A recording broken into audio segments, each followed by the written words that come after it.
आइए आज आप सब सुनेंगे सोम प्रदोष व्रत की कथा। इस बार वैशाख मास शुक्ल पक्ष में सोम प्रदोष का व्रत जो कि 20 मई 2024 दिन सोमवार को पड़ रहा है। जब भी सोमवार के दिन प्रदोष का व्रत होता है तो इसे सोम प्रदोष या सोमवार प्रदोष व्रत के नाम से जाना जाता है। जो भी भक्त सच्ची श्रद्धा के साथ नियम और निष्ठा के साथ सोम प्रदोष का व्रत धारण करते हैं तो इससे व्यक्ति को अभिष्ट सिद्धि की प्राप्ति होती है। प्रदोष का व्रत प्रत्येक माह के कृष्ण पक्ष और शुक्ल पक्ष की त्रयोदशी तिथि के दिन जब भी प्रदोष काल का समय प्राप्त होता है उस दिन यह व्रत धारण किया जाता है। प्रदोष का व्रत भगवान शिव जी को अति प्रिय होता है। इसे धारण करने से 100 गायों को दान करने के बराबर पुण्य फलों की प्राप्ति होती है तथा व्यक्ति के पापों का नाश होता है और अंत में भगवान शिव के धाम की प्राप्ति होती है। इस दिन विशेष प्रकार से प्रदोष काल के समय में भगवान शिव जी का पूजन किया जाता है। प्रदोष काल का समय सूर्यास्त से 1 घंटे पहले और 1 घंटे बाद तक के बीच का जो समय होता है यह समय प्रदोष काल का होता है और इस दौरान भगवान शिव जी का विशेष प्रकार से पूजन करना चाहिए। इससे भगवान भोलेनाथ अपने भक्तों पर अति प्रसन्न होते हैं, अपने भक्तों के सभी प्रकार के दुखों को दूर कर देते हैं तथा सुख और समृद्धि का आशीर्वाद प्रदान करते हैं। तो आइए सुनते हैं प्रदोष व्रत की कथा और अंत में जानेंगे प्रदोष व्रत के शुभ मुहूर्त व्रत पूजा महत्व के बारे में। प्रदोष काल पूजन का क्या समय होगा, तो आइए पहले भगवान शिव जी का ध्यान करते हैं। हे भगवान भोलेनाथ, आप करोड़ों चंद्रमा के समान कांतिवान त्रिनेत्रधारी, मस्तक पर चंद्रमा का आभूषण धारण करने वाले, पिंगल वर्ण के जटाजूटधारी, नीले कंठ तथा अनेक रुद्राक्ष मालाओं से सुशोभित, वरद हस्त त्रिशूलधारी, नागों के कुंडल पहनने वाले, व्याघ्र चर्म धारण किए हुए, रत्न जड़ित सिंहासन पर विराजमान शिव जी हमारे सारे कष्टों को दूर कर सुख और समृद्धि का आशीर्वाद प्रदान करे। तो बोलिए प्रेम से भगवान भोलेनाथ की जय, माता पार्वती की जय, सर्वदेवी देवता की जय। कथा के अनुसार शौनकादि ऋषि के पूछने पर श्री सूत जी बोले कि हे ऋषिवरों, अब मैं सोम त्रयोदशी व्रत का महात्म्य वर्णन करता हूँ। इस व्रत के करने से शिव पार्वती प्रसन्न होते हैं। प्रातः स्नान आदि कर शुद्ध पवित्र हो, शिव पार्वती का ध्यान करके पूजन करे और अर्घ्य दे।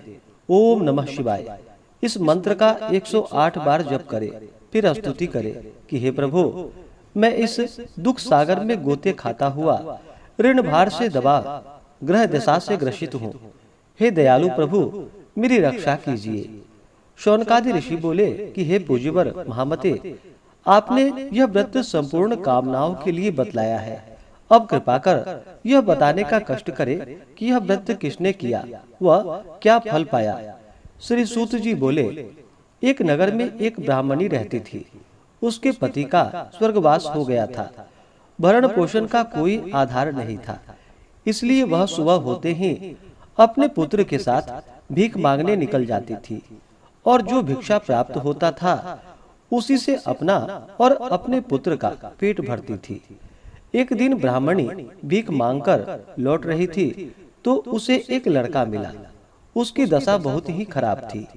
ब्राह्मणी को उस पर दया आ गई। वह उसे अपने साथ घर ले आई। वह लड़का विदर्भ का राजकुमार था। पड़ोसी राजा ने उसके पिता पर आक्रमण करके उसके राज्य पर कब्जा कर लिया था, इसलिए वह मारा मारा फिर रहा था।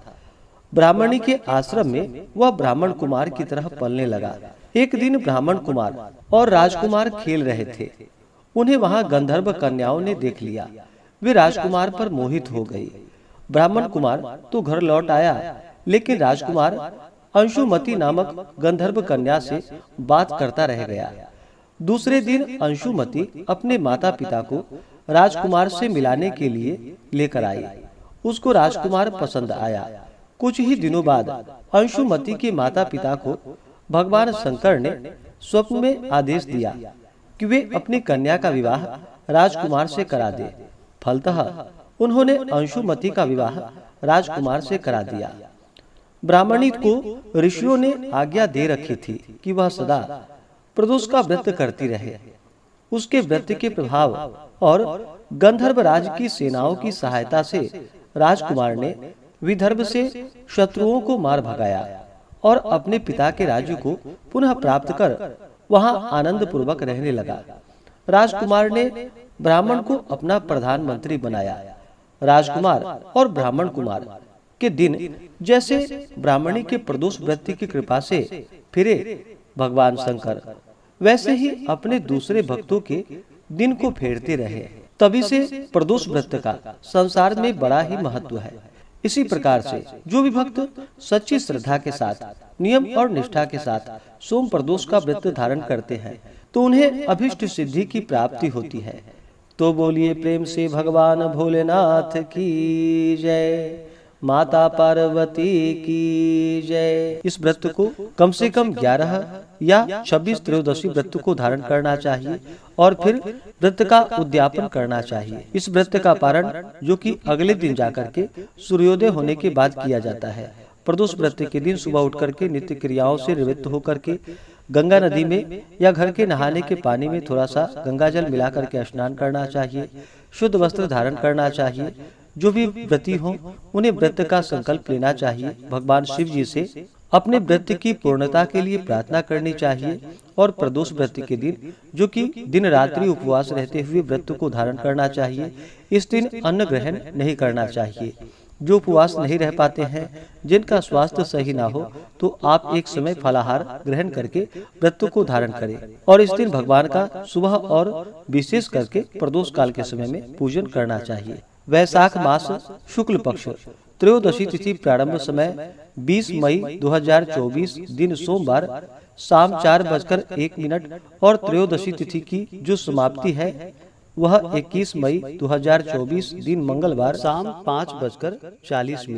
इस व्रत को जो कि प्रदोष व्यापनी ली जाती है, तो प्रदोष व्यापनी के अनुसार प्रदोष व्रत के लिए जो समय प्राप्त हो रहा है वह समय 20 मई 2024 दिन सोमवार को सभी भक्तजन व्रत को धारण करेंगे। 20 मई को प्रदोष काल पूजन का जो समय होगा वह समय शाम 5:38 से शाम 7:38 तक होगा।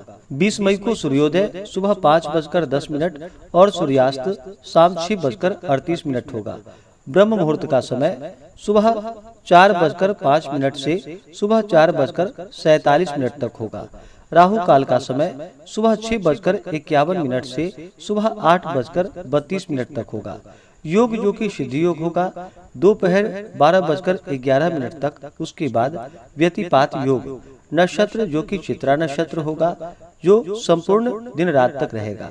इस दिन भगवान शिव जी का जो कि जल से अभिषेक करे, पंचामृत से अभिषेक करे, शुद्ध गंगा जल से अभिषेक करे। उसके बाद भगवान को सफेद वस्त्र चढ़ाए, यज्ञोपवीत अर्पित करे, फिर अक्षत, चंदन, पुष्पों की माला अर्पित करे। भगवान को बेलपत्र अति प्रिय होता है तो इन्हें 3 पत्ते वाला बेलपत्र उस पे राम का नाम लिख करके या नमः शिवाय लिख करके भगवान शिव जी को बेलपत्र अर्पित करनी चाहिए।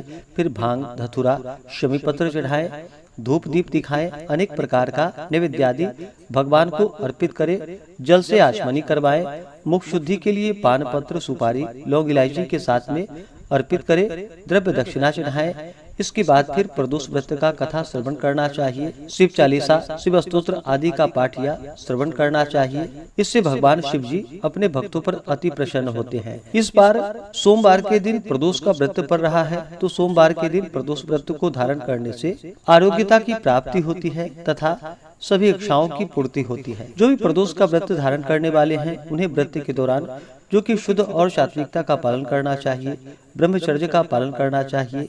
इस दौरान किसी के ऊपर क्रोध नहीं करनी चाहिए। अपने मन में किसी के प्रति ईर्षा या द्वेष का भाव नहीं लाना चाहिए। इस दौरान श्री उमा महेश्वराभ्याम नमः या ओम नमः शिवाय का जप करे। स्त्रियां केवल नमः शिवाय का जप करे।